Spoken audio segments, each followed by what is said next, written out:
গত কয়েকদিন ধরে টানা বৃষ্টি হচ্ছে পার্বত্য জেলা বান্দরবানে, সঙ্গে পাহাড়ি ঢল। এতে সাঙ্গু ও মাতামুহুরীর পানি বেড়ে যাওয়ায় ইতিমধ্যে প্লাবিত লামা আলীকদম ও নাইক্ষ্যংছড়ি সহ শহরের বেশ কিছু নিচু এলাকা তলিয়েছে।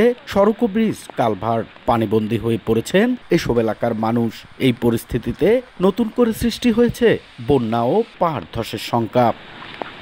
পাহাড়ের পাদদেশ ও নদীর তীরবর্তী এলাকায় বসবাসকারীদের নিরাপদ স্থানে সরে যেতে মাইকিং করেছে প্রশাসন। তারপরেও নিরাপদ স্থানে সরে যাওয়ার আগ্রহ কম বাসিন্দাদের।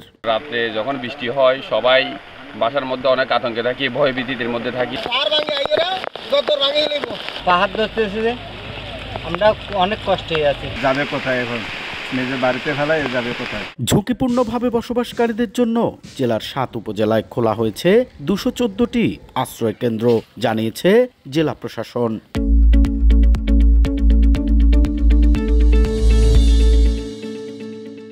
কন্টিনিউয়ার যদি হয় তাহলে হয়তো শহরে কিছুটা যে পানিটা নামার কথা ছিল সেটা স্থির হয়ে যাবে, এটি একটু আশঙ্কা আমরা করছি।